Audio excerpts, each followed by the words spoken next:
My name is Wendy Myers. I'm 34 years old and I'm an ICU nurse, the kind of person strangers trust with their worst nights.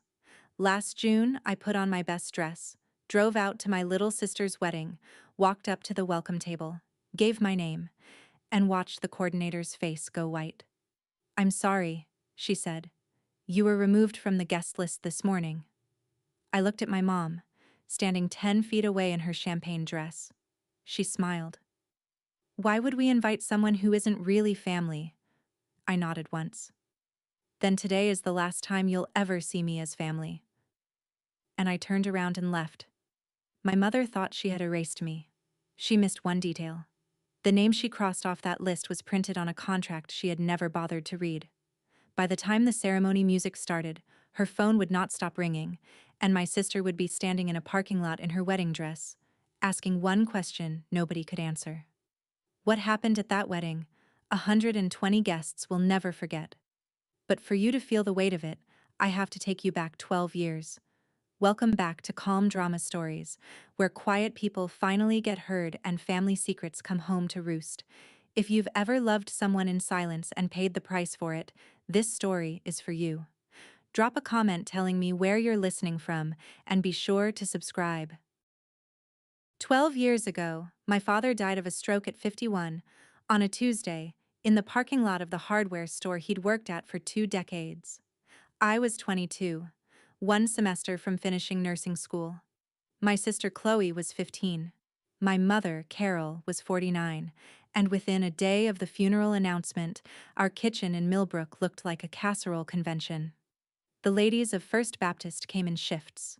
They brought foil pans and soft voices, and they patted my mother's hand like she was made of church glass. Chloe fell asleep on the couch in her black dress 2 nights running. I did the dishes because my hands needed a job. That's a nurse thing, I'd learn later. When you can't fix the big thing, you fix the small ones. On the 3rd night, I carried a stack of sympathy cards in from the mailbox, and 2 women from the flower committee were talking low in the hallway. They didn't hear me stop. "That poor woman," one said. "2 girls, no pension to speak of. She'll lose that house by Easter." I stood there holding other people's condolences and felt the floor of our family tilt. I told myself they were wrong. Church ladies love a tragedy the way gulls love a parking lot. But that night, sorting the mail on the counter, I found an envelope that wasn't a sympathy card. It was from Millbrook Savings, addressed to my father, stamped in red. The mortgage was 2 months behind. Not from the funeral, from before. My dad had been drowning quietly for a while, and he'd been good at quiet. It ran in the family. I put the envelope in my pocket before my mother saw me holding it, and I didn't sleep. 2 nights after the funeral, I came downstairs at 2 in the morning for water and found my mother sitting on the kitchen floor. Not at the table. On the floor. In her bathrobe, with the bills spread around her like fallen leaves. She was crying with no sound at all, one hand pressed over her mouth, the way you cry when you've decided nobody is allowed to hear it. I had never seen my mother be anything but certain. She ran bake sales like a general. She ironed pillowcases. And here she was on the linoleum, 49 years old, holding a mortgage statement like it was a diagnosis. I sat down next to her and put the red stamped envelope from my pocket on the pile, so she'd know she wasn't carrying it alone. For a second her face was just a face, scared, tired, human. Then she grabbed my wrist, hard, and looked at me with something fierce coming back into her eyes. "Chloe cannot know," she said. "Not a word. Not ever. She just lost her father. She is not going to lose the ground she stands on, too." I said I could help. I said in 6 months I'd be a nurse, and nurses get paid, and we could do this together. She squeezed my wrist tighter. "Then help. But hear me, Wendy. Don't tell Chloe. Some help only helps if it's invisible." I was 22. My father was 10 days gone, and my mother was on the floor. Of course I promised. I thought I was making a promise to protect my sister. Really, I was signing away the next 12 years of my life. I just couldn't read the fine print in the dark. I graduated in May, passed my boards in June, and took a night shift ICU position at Riverside Memorial in Columbus, 90 minutes from Millbrook, because nights paid a differential and I needed every dollar of it. By August, the machine was running. Every payday, an automatic transfer left my account and landed in my mother's. She insisted on that part. Money would flow through her. And only her. "Your sister watches everything," she said. "If checks start appearing with your name on them, she'll feel like a charity case. Let me handle the household. That's my job." It sounded almost reasonable. It always did. So the mortgage came current under my mother's name. The furnace got replaced under my mother's name. Chloe's school fees, the leaking roof, the car that got my sister to junior year. All of it wore my mother's name like a borrowed coat. I worked 3 12-hour nights a week, then picked up a fourth. I learned to sleep at noon with a towel over my eyes. I was 23 and tired in a way that felt like virtue. That first Thanksgiving after Dad died, I drove home with a grocery store pie and sat at our old table, and my mother stood up to say grace. She thanked God for carrying us. Then she smiled at the whole table, at Chloe, at my Aunt Renee, and said, "And Tom's life insurance finally came through. We're going to be all right. God provides." There was no life insurance. There was a lapsed policy and a daughter on night shift. I sat there with pie on my fork and watched my own money get baptized under a different name. I told myself it didn't matter who got the credit, as long as Chloe kept her ground. That sentence would cost me more than the mortgage ever did. Here's what nobody tells you about invisible help. It doesn't just hide the money, it hides you. Over the next few years, I paid for Chloe's braces, her summer design camp, the deposit on her senior trip. Every bit of it routed through my mother, wearing my mother's name. Meanwhile, night shift did what night shift does. I missed Chloe's spring choir concert because I was holding a stranger's hand while he died at 4 in the morning. I missed her 16th birthday dinner because 2 nurses called out and the unit can't run empty. Each time I called, I apologized, I mailed something. And each time, I found out later, my absence arrived home, before my apology did, wrapped in my mother's version. Wendy couldn't be bothered. Wendy has her own life in the city now. Big city hospital, no time for small-town people. I didn't hear those lines myself, not for years. I just felt the temperature drop. Chloe's texts got shorter, then politer. Which is worse? A 15-year-old who loves you sends you nonsense at midnight. A 17-year-old who's been taught you abandoned her sends you thank you notes. She wore the braces I paid for in every school picture, and by the last one, she wasn't sure she knew me. I told myself it was distance. I told myself teenagers drift, and I'd fix it when things calmed down, and the money was the thing that mattered. But you can't defend yourself against a story you don't know is being told. That's the part I need you to understand before we get to the wedding. I wasn't losing my sister to time. I was losing her to an author. And the author was cooking Sunday dinner in the house I was paying for. By the time I hit 30, my life in Columbus was small and clean, like a recovery room. 1-bedroom apartment, second-hand couch, a fern I kept alive out of professional pride. I dated a physical therapist named Dan for almost 2 years. He left kindly. He said, "You're the most reliable person I've ever met, and none of it is pointed at you." He wasn't wrong. My family was a second shift I clocked into every payday. On the unit, I was good. Better than good. Charge nurses fought over me because I'm calm when it counts, and I catch things early. 12 years of nights teach you to read a monitor the way other people read a face. The little dip before the crash.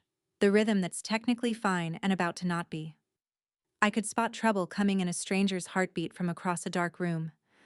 I just never turned that skill on my own life. The monitor was right there. I kept it switched off. My mother visited my apartment exactly twice in all those years. The second time, she walked through it slowly, opening cabinets, and took a picture of my living room on her phone. I thought that was odd. Months later, Aunt Renee let it slip at a funeral reception, the way she always lets things slip. "Your mom worries, honey." She showed us the pictures. She said, "Wendy's barely scraping by up there. She can't help us." I'd never ask her. I remember laughing. One short, ugly laugh. Right there by the funeral potatoes. Barely scraping by. I had sent her 40% of everything I'd earned since I was 23. My little apartment wasn't proof I was struggling. It was the receipt. And she was already teaching the family how to read it wrong. To be fair to my mother, and I've had years to work on being fair, you have to see what Millbrook made of her. In a town that size, a widow is a public figure. And Carol Myers became a great one. She kept the house everyone said she'd lose.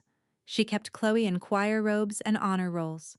She showed up to First Baptist every Sunday with her hair set and her chin up, and the town wrote the story it wanted. The widow who held it together. Women's groups asked her to speak. Ladies grabbed her hand in the grocery store. Carol, you're so strong. I could never. Strong stopped being a compliment and became her job title. Nobody ever asked what the strength ran on. Nobody in Millbrook ever asks how the lights stay on. They just admire the glow. My grandmother, Carol's mother, was cut from the same cold cloth, and she had a saying I heard at every holiday of my childhood. A woman who needs help is a failure twice, once for needing it, once for showing it. My mother grew up under that sentence.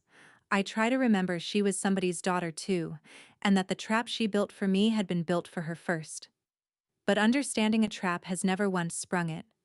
Every month, my transfer landed in her account, and every month it came out the other side transformed, into her thrift, her faith, her backbone. The church praised her. Chloe adored her. And I'd sit in my car after a night shift, watching the sun come up over the hospital parking garage, vaguely aware that something was being taken from me that I didn't have a name for yet. I didn't understand what my silence was buying her. Every check bought another chapter of a story I wasn't in. Chloe got into the State University's design program, and I was so proud I cried alone in a supply closet like a normal person. Then I picked up extra shifts, because the aid package covered half, and somebody had to be the other half. Over 4 years, $38,000 moved from my account, through my mother's hands, into a parent portal with my mother's name on the login. Tuition, housing, the good laptop a design major actually needs. When Chloe called home worried about a bill, my mother would tell her, "Calm as pond water. Your father's insurance is handling it. Focus on your classes. That's how you thank us." Us. I used to grip the phone hard when I heard about those conversations from Renee, that small word doing so much invisible lifting. Graduation day, I drove down on no sleep after a Friday night shift. I sat in the last row of the arena, still smelling faintly of hospital soap, and watched my baby sister cross the stage in a gown the color of cream. I clapped until my palms burned. Down front, the family had a whole row. My mother, Renee, cousins I hadn't seen in years. Afterward, on the lawn, Chloe posed for pictures holding a glittered poster board some friend had made for her. It said, "Thank you, Mom, for everything." My mother stood beside her, holding the flowers I had wired money for, glowing like a woman collecting a Lifetime Achievement Award. I got one hug, quick, polite, her eyes already looking past me for the photographer. Then my phone buzzed. The unit, short-staffed again. Could I come in? I said yes. Of course I said yes. I left before the confetti was out of anyone's hair and nobody noticed the last row emptying. People always ask the quiet one, "Why didn't you just say something?" So let me tell you about the time I did. Years before that graduation, when Chloe was a high school senior filling out financial aid forms, she called me, stressed about money. I was tired, and the promise was heavy, and I got as far as, "Chloe, listen, if you ever wonder how the tuition stuff actually works." That's when I heard it. The little change in the room tone. I was on speaker, and my mother had walked in. Chloe said, "Mom's here, say hi." And the conversation went cheerful and died. My mother called me back that night, alone, and her voice was sugar wrapped around a razor. "What exactly were you about to do?" I said. Maybe Chloe was old enough to know where the help came from. There was a long pause, and then my mother said the thing she knew would work. "You want a receipt for love? Is that who I raised? Because I'll tell you what your sister will hear. She'll hear that every good thing in her life was a bill you were keeping track of. It will break her. 3 months before college. Is that what you want to be to her? I want to be clear about the trap. Because it was a good one. She held the only witness. The money moved through her accounts, so the paper agreed with her. And the timing meant blowing it up would land on Chloe, never on Carol. I wasn't a fool who trusted too easily. I was a creditor with no records, up against the bank. So I stopped trying. That was my mistake. The silence. And it was about to cost me the only person I was protecting. After college, Chloe took a design job in Columbus, 20 minutes from my apartment, and for a while I let myself hope proximity would fix what distance had broken. It didn't get the chance. The invitations kept having accidents. Her housewarming. I found out from Facebook, 3 weeks of photos deep, my sister holding a paint roller and laughing next to our mother, who had apparently driven up to help her decorate. When I mentioned it, Mom sighed. Honey, we sent you the details. Things get lost. You're so hard to pin down. Chloe's 25th birthday dinner happened at a restaurant I drive past on my way to work. I heard about it at Christmas from Renee, who leaned in over the ham with her talent for friendly damage. Chloe was hurt, you know. You never even answered the invite. There was no invite. There was never an invite. And here's the efficient part. The part I can almost admire from a clinical distance. My mother kept track of my schedule. She'd call, warm as anything, and ask about my rotation. Just so I can pray over your week, honey. Then family things landed on my working weekends with the precision of scheduled surgery. Every miss got filed in the story. Wendy's too busy. Wendy thinks she's better than us. Wendy forgot where she came from. 3 years of that, brick by brick. And my sister and I became two people who loved each other's memory and couldn't hold a phone call. Estrangement doesn't usually arrive like a door slamming. It arrives like carbon monoxide. Odorless, patient, pumped in by someone who keeps telling you the air is fine. By the time Chloe got engaged, I was almost fully gone from her life. Almost. Now I have to stop the family story for a minute, because 2 Januaries ago, a stranger checked into my unit, and you need to remember him. Massive heart attack, 61 years old, silver hair, big careful hands, bed 9. He came up from the cath lab gray as newsprint, and his wife stood in the doorway all night with her coat still on. I had him for 9 nights. On the third one, around 3 in the morning, his monitor showed me something I didn't like. A little run of nothing much. The kind of rhythm you could chart and walk away from. I didn't walk away.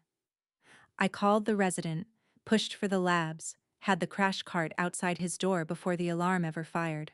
When it fired, we were ready in seconds. He came back fast. Afterward, awake and embarrassed the way strong men get, he watched me reset his lines and said, "You were standing right there, 3 a.m., and you were just there." I told him that's the shift. He shook his head.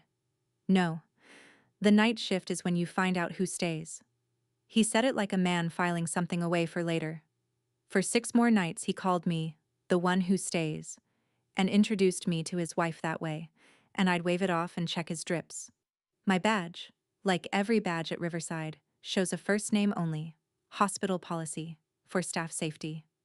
To that family, I was just Wendy, ICU, nights. He went home on a gurney ride I wasn't there for because I was asleep with a towel over my eyes. I heard his family sent a thank you letter addressed to Wendy, the night nurse. Policy again. It was never forwarded. Remember the man in bed 9. 2 years later, he stopped a wedding with one raised hand. I didn't even know his last name yet. Chloe got engaged a year and a half ago. I found out over the family group text, a thread I mostly haunted like a polite ghost. There was a photo of a ring, a flood of exclamation points from cousins, and a name. Eric Calloway, civil engineer, Columbus.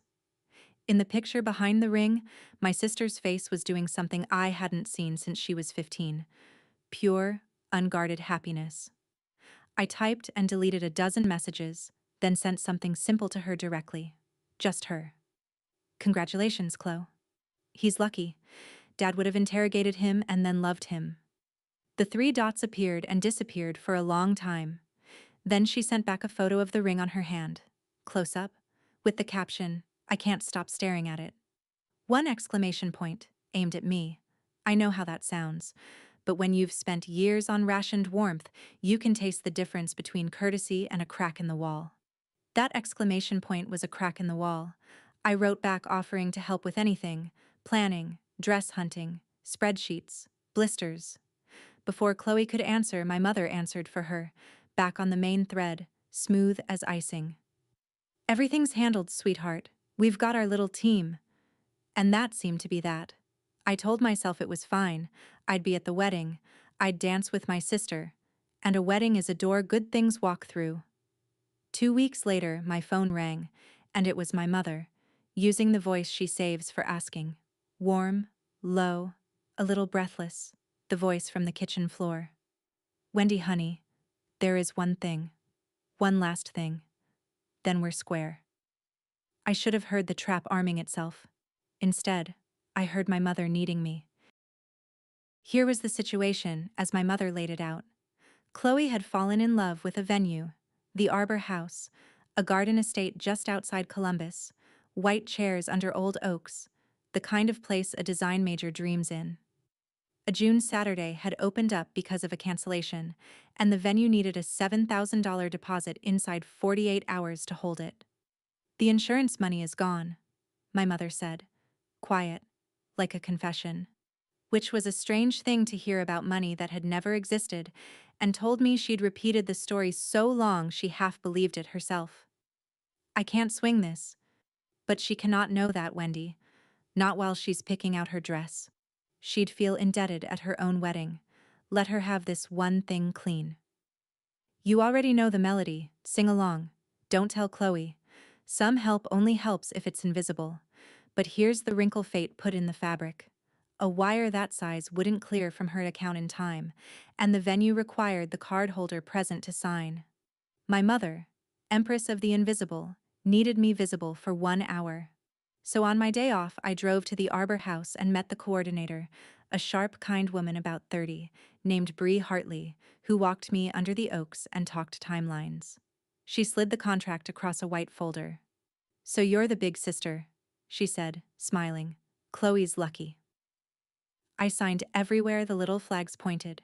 Client of record Wendy Myers, card on file ending 4471, day of contact, Carol Myers, listed at my mother's request, "So nobody bothers you at work, honey. $21,000 total, deposit down, installments through spring, final balance due 2 weeks out." I initialed the guest list and changes clause without reading it closely. Who reads that clause? For the first time in 12 years, I put my own name on something. One signature. My mother drove home believing she'd buried the evidence. She'd actually just signed her whole story up for demolition, and neither of us knew it. Before I tell you what my mother did with that signature, let me ask you something, from one quiet one to another. If you've ever paid for a thing your name was kept off of, a house, a tuition, a whole childhood, you already know how this feels. Tell me in the comments, did you stay silent or did you speak? I read every story. And if you're new here, subscribe, because what she did on the wedding morning still takes my breath. The next year ran on 2 parallel tracks, and I only had a ticket for one of them. On track 1, the payments. The deposit cleared, the spring installment cleared, and 14 days before the wedding, card ending 4471 paid the final $9,400 without a hiccup. $21,000, paid in full, time-stamped, filed in a white folder in a coordinator's office. On track 2, the wedding itself, which happened to other people. I wasn't asked to a single tasting, fitting, or planning lunch. The bridal party got announced on social media in matching pajamas, 6 girls holding mimosas, and my absence stood there in the photo like a chalk outline. Renee, reliable as gravity, supplied the official explanation over the phone. "Well, honey, your mom said you told her weddings aren't your thing." Weddings aren't my thing. I sat with that one for a while. I have worked Christmas Eve codes and held phones up to dying ears so families could say goodbye. I don't get to have things that aren't my thing. That sentence had my mother's fingerprints all over it. Just plausible enough. Just cold enough. Impossible to disprove without calling her a liar in public. So Chloe believed I'd waved her wedding away, and I believed I'd been quietly benched.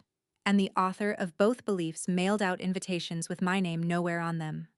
Then, 8 weeks before the date, an envelope showed up at my apartment anyway. Heavy paper. Hand-addressed. Inside the invitation, in my sister's quick designer's print, one line. "Are you coming? Please." I mailed this one myself. I read that little sentence more times than I'll admit. The wall my mother spent years building had a crack in it, and my sister's handwriting was coming through it like light. I called her that night.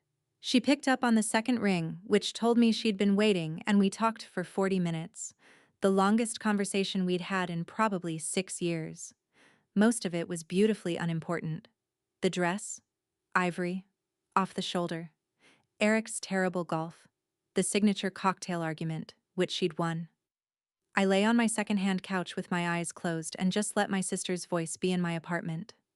Somewhere around the half-hour mark, her tone shifted, the way a monitor shifts, and I sat up before I knew why. "Can I ask you something weird?" she said. "Did you really tell Mom that weddings aren't your thing?" The whole 12 years stood up in my chest at once. I chose each word like I was stepping between wires. "Chloe, there is no version of my life where I would miss yours." Silence on the line, but a working silence. I could hear her thinking, hear her holding two stories up against each other and noticing they didn't match. "Because Mom said," she started, and then her doorbell rang, and the moment fell apart in real time. "That's Mom, actually. Dress stuff. I..." A pause I will wonder about forever. "Wendy, I'm glad you're coming." She hung up before I could answer. I sat there in the dark with the phone warm in my hand, feeling something I hadn't felt in years. Dangerous, specific hope. My sister had stopped swallowing the story whole. She was starting to chew. "Understand?" The question she asked scared my mother more than any bill ever could. An audit of money is survivable. An audit of the story was the end of everything. And my mother has always been able to smell an audit coming. What happened the night before the wedding, I had to piece together afterward, from Bree and Eric and my sister, like reconstructing a crash from the black box. Two things happened, and they detonated together. First, the rehearsal dinner, which I was not invited to. Immediate wedding party only, relayed with regret so smooth it squeaked. Toward the end of it, Eric stood up with a glass of wine and did what grooms do. Thanked everybody into a warm blur. Then he said, "And to the sister I haven't met yet." Chloe told me her big sister is basically the reason she got through design school. "Wendy, tomorrow, I'm hugging you first." He meant it kindly. Chloe had been telling him things lately. Quiet things. Halfway guessed things. People clapped. My mother, by every account, clapped too, with a smile Renee described as set like jello. Second thing, 3 days earlier, the Arbor House had emailed its standard final packet. Run sheet, head count, arrival times. Addressed per contract, to the client of record. Copy, to the day of contact. My mother opened her copy, probably barely glanced at a document she considered plumbing, and saw the header. Client of record, Wendy Myers, and the arrival day line under it. Our coordinator will greet the client at check-in for any final adjustments. Put yourself inside her arithmetic for a second. It's almost pitiable. Tomorrow, at the gate, in front of Millbrook and the Callaways and God, a stranger with a clipboard was going to greet the invisible daughter, by name, as the woman who paid for it all. The story could survive my absence. It could not survive my arrival.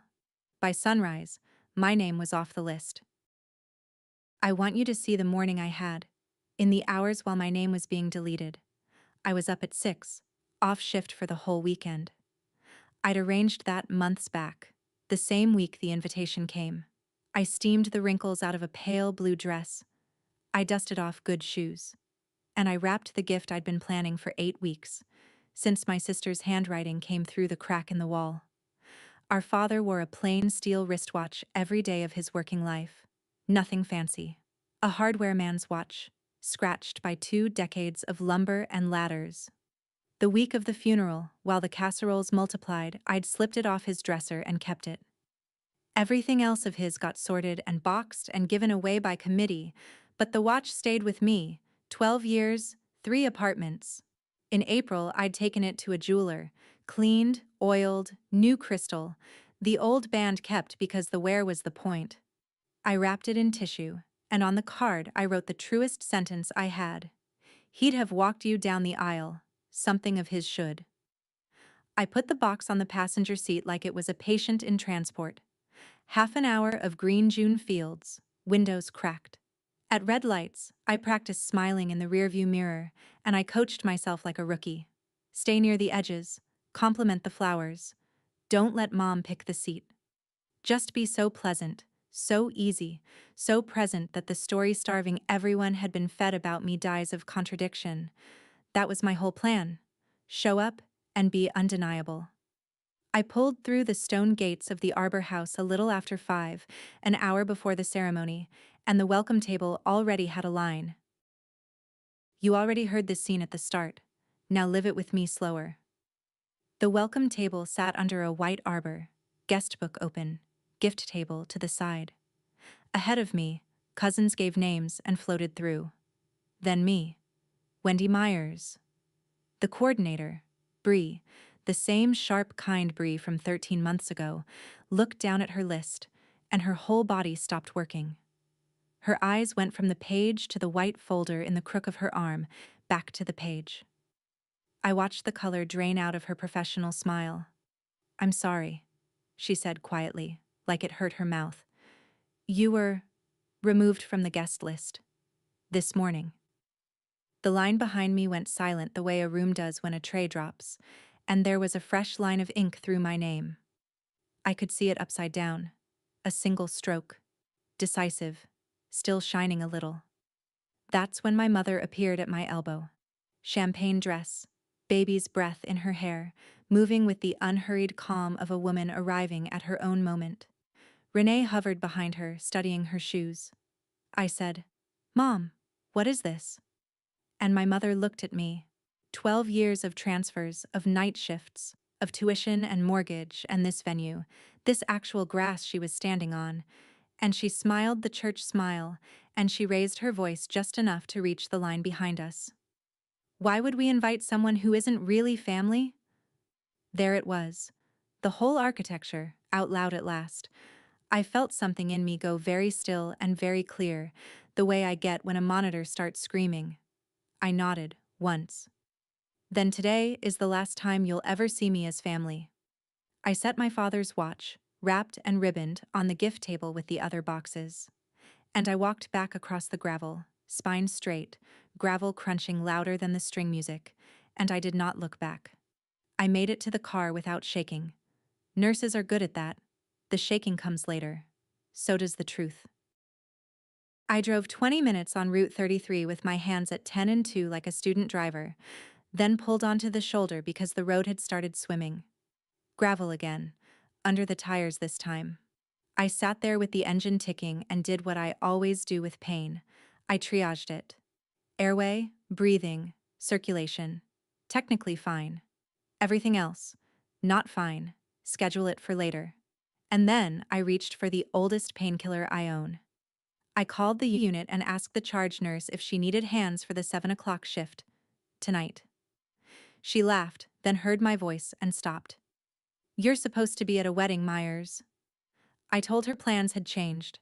She said she'd see about the census and text me, and I said great, cheerful as a greeting card, and hung up, and sat there in my pale blue dress on the shoulder of a state route, understanding myself with terrible clarity.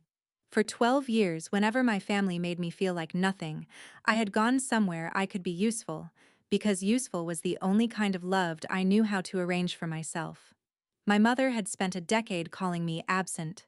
Look at me, proving her right on schedule. Here's what I want you to notice, though.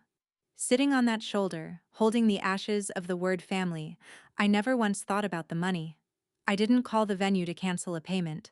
The final balance had cleared 2 weeks ago, and I was glad. My sister would have her white chairs under the oaks whether or not I was allowed to sit in one. Love doesn't stop being love just because somebody crossed it off a list. I pulled back onto the road toward Columbus and an empty Saturday. And back at the Arbor House, a coordinator named Bree Hartley was opening a white folder, and everything my mother had spent 12 years burying started clawing its way up. Everything from here until the phone call, I learned afterward, pieced together from Bree, from Eric, from my sister. And I've checked it enough times to tell it straight. Bree walked back to her office with the folder and a bad feeling doing laps in her stomach. That morning, in the run sheet rush, the mother of the bride had caught her by the arm. "Family emergency," she'd said. "Wendy isn't coming. Take her off the list. Keep the head count clean." Day of contacts adjust guest lists constantly. Bree had drawn the line through the name between checking on chair covers and a late florist. Then the removed name walked up to her table, and it matched the name she'd been carrying on the folder all day. Myers, W. Client, of record. Bree pulled the contract, and there it was in the changes clause the client had initialed 13 months earlier. Modifications affecting the client of record require the client's written authorization. There was no written anything. There was a verbal instruction from a day of contact to strike the paying client from her own event. And then, worse, a public scene at the gate that the client had absorbed and walked away from. That's not awkward. In the events business, that's a liability with a string section. Bree called her office manager, and the office did what offices do. Started calling the day of contact to fix the paperwork before the ceremony. In the garden, family photos were wrapping up. My mother's phone lit for the first time, an unknown local number, and she declined it mid-smile without breaking pose. It lit again. She declined it again. Some alarms you can silence. This one had a folder. The third decline is the one that changed the day, because by then Bree had stopped waiting on phones and gone looking on foot. And Eric caught her crossing the courtyard with the folder and a face that didn't belong at a wedding. Grooms an hour from vows notice faces. He stepped into her path. "Is something wrong with the venue?" Bree is careful. She's told me since that she rehearsed a bland sentence and couldn't make herself say it. What she said instead was the truth with its badge showing. "There's a contract issue I need resolved before we start. The guest your family turned away this morning is the client of record on this event." Eric said, approximately, "What?" "She signed the contract. Her card paid for it. Deposit to final balance. I legally can't remove her from her own event on a verbal instruction, and someone did." Eric stood there doing engineering math with the load-bearing facts of his life. He'd been told gently by his future mother-in-law that Chloe's sister had drifted away from the family, that they'd invited her out of grace, and hoped for the best. He had watched that grace at the gate an hour ago from across the garden, not close enough to hear, close enough to see a woman in pale blue walk away with her spine very straight. "What's her name?" he asked. "The client." Bree turned the folder around. "Wendy Myers." A voice behind them said, "Wendy?" Eric's father had come looking for his son, the way fathers drift toward trouble at weddings. He was staring at the folder. "Wendy, ICU?" And this is where my two stories, the family one and the hospital one, finally recognized each other in a hallway. Because Eric's father, Harold Calloway, 63, retired print shop owner, silver hair, big careful hands, is the man from bed 9. 2 Januaries ago, Riverside Memorial, massive heart attack, 9 nights in my unit, a wife in the doorway with her coat on. The man whose monitor whispered to me at 3 in the morning, whose crash cart was already outside the door, who told me the night shift is when you find out who stays. The thank you letter his family mailed to Wendy, the night nurse, returned. Policy. Undeliverable. He'd told Eric back then, from the hospital bed, with the drama of a man freshly alive. "Find me that nurse someday, son. I owe her a debt this family can't bury." And when Eric started dating a designer named Chloe Myers, and mentioned once that her estranged sister was an ICU nurse somewhere in Columbus, Harold never connected her to anything, because the sister came pre-explained. Cold. Distant. Abandoned the family. You don't go looking for your angel inside somebody else's cautionary tale. He told me later that the name had snagged on him at the rehearsal dinner, just for a second, and he'd let it go. Wendy is a common enough name, and the math of it felt impossible. Now he stood in a courtyard holding 3 facts that would not sit down. Wendy, ICU nurse. The woman they turned away at the gate, who had, it said so right on the folder, quietly paid for the garden he was standing in. Harold told me all this later at the reception, with his hand flat on the table like he was swearing on it. I've bought a lot of paper in my life, he said. I know watermarks. And I know when a story's been printed over something. He straightened his jacket, and he walked toward the ceremony lawn, where the string trio was starting the processional music, and he said, to nobody in particular, hold the ceremony. Here is the scene my mother had built her whole life to sit in, and the scene it turned into. 120 guests on white chairs under the oaks, string trio playing the prelude. My mother, front row, mother of the bride, champagne dress, hands folded. The widow who held it together, arriving at her coronation. And then the processional music simply didn't start. The trio reached the end of the prelude and, on a signal from the back, looped it. Then looped it again. 120 people can feel a delay in their spines. Heads began to turn. And in the front row, inside a little beaded clutch, my mother's phone began to ring, and this time it did not stop. The venue office, retrying. Renee, from 6 rows back, texting in all capitals. Then Eric's name on the screen. A name that had never once needed to call her. Because the groom had stepped away from the arch, which grooms do not do. Buzz. Pause. Buzz. The clutch shivered against her knee like something alive. Women on both sides gave her the sideways church glance. She took the phone out to silence it, and the screen kept lighting through her hand, glowing up between her fingers. An alarm going off in the one room where she had no way to answer it. Bree appeared at the end of the aisle, calm as a funeral director, and bent to her ear. Ma'am, I need you in the office, please. Both families are being gathered. My mother rose, smiling for the crowd, smoothing her dress. And in the office, on the desk, face up where everyone could see it, sat the white folder. My sister looked at it, then at our mother. Whose name is on the contract, Mom? I wasn't in that office.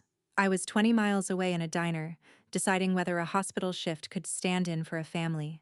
But my sister was in that room, in her wedding dress, asking one question and not backing off it.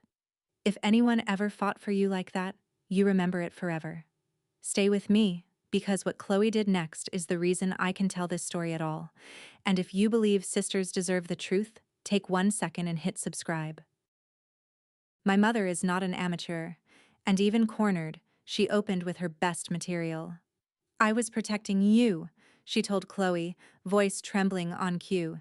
Your sister and money are complicated. I didn't want this touching your day.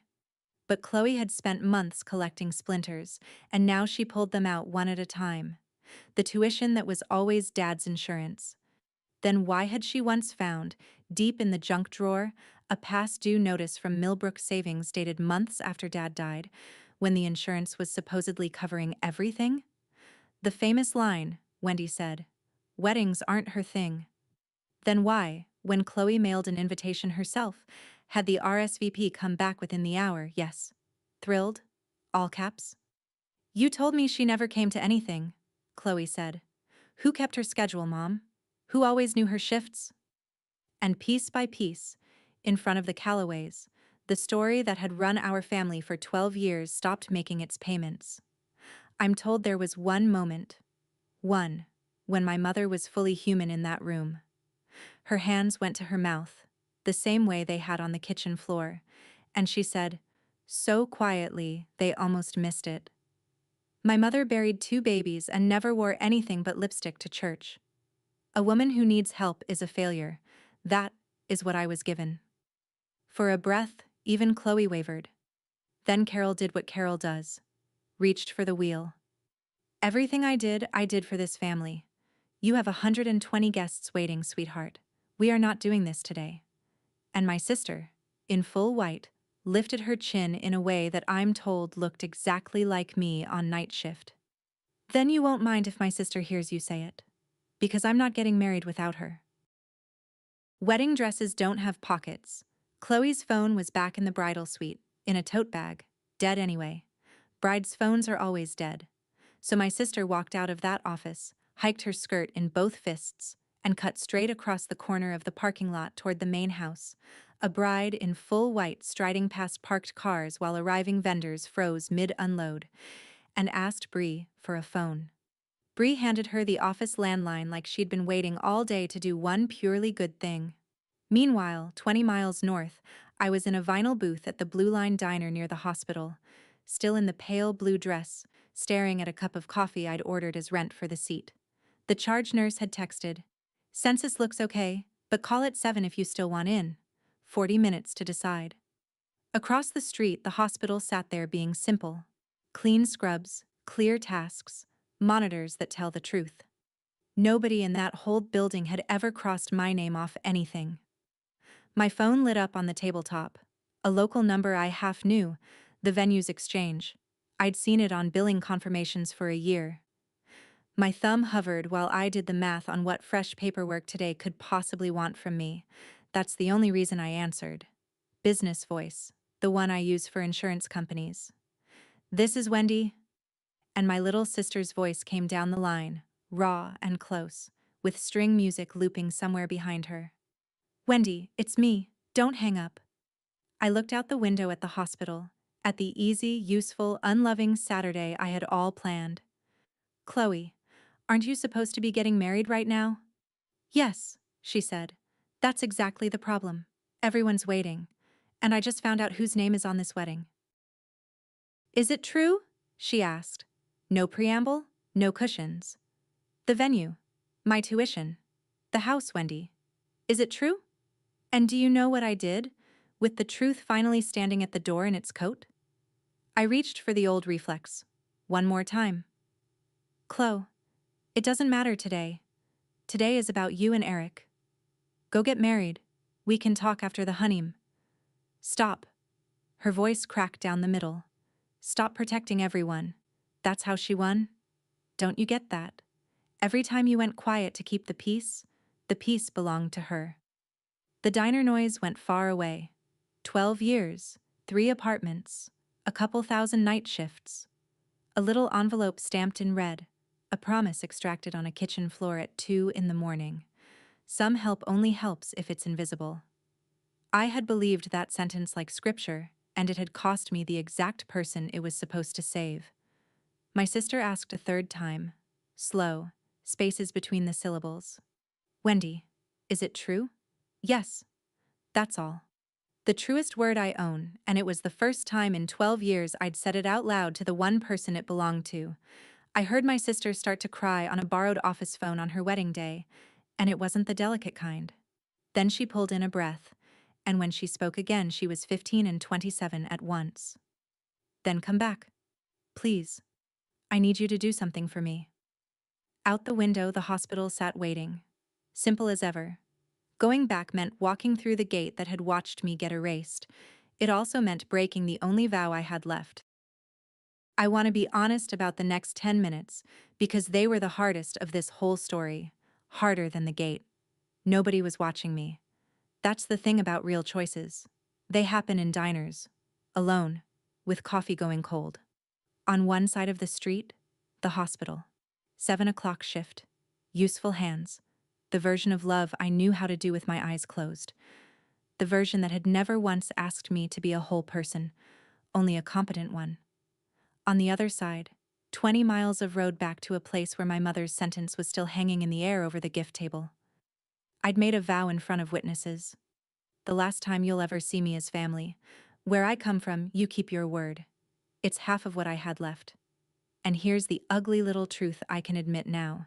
Staying gone would have felt strong, clean. 60 years of quiet Saturdays. My dignity folded neatly. Everyone finally sorry. I sat there wanting it. The way you want a drink or a slammed door. But two things sat in the booth with me. My sister's voice, cracked open, saying that's how she won. And a sentence in my own handwriting, writing a gift table 20 miles south. He'd have walked you down the aisle. Something of his should. I'd written that about a watch. I read it now like a diagnosis. Silence was the family disease. Dad drowned in it, Mom weaponized it. I called it love and took it in both arms. Somebody in the Myers family was going to have to be the one who stays, out loud, in daylight, where it costs. I put $5 under the coffee cup. I texted the charge nurse. Covered your census question. I'm out, family thing. Then I sat behind the wheel, hands at 10 and 2, and set it to the windshield like a care plan. You're not going back for her. You're going back for Chloe. And you're allowed to come back changed. The drive took 19 minutes. The prelude, I'm told, was on its 11th loop. My mother's phone had finally gone silent, face down in her clutch, because everyone who mattered had stopped calling her and started waiting for me. The stone gates of the Arbor House, second time that day. My legs remembered the gravel. At the welcome table, Bree stood alone, and when she saw me, she didn't say a word about lists. She turned the clipboard around so I could see it. Under the line of fresh ink where my name had been struck out, she had rewritten it by hand, big, block letters, underlined. Ms. Myers, she said, you're on the list. I made sure of it myself. I have been thanked by families at 4 in the morning in every way there is, and I still had to look at the oak trees for a second before I could answer her. Inside the office, they were all standing. Eric with his jaw set. A warm-faced woman I'd learn was his mother, Pam, my mother in her champagne dress gone gray in the face, Renee by the wall, and a big silver-haired man who turned around and stopped and pressed his hand flat to his chest like he was checking his own sutures. Bed 9, I said, because I'm a professional. Wendy, said Harold Calloway, the one who stays. He crossed the room and took both my hands, and then his voice went hard, and he turned toward the garden where 120 guests sat wondering. These people were told this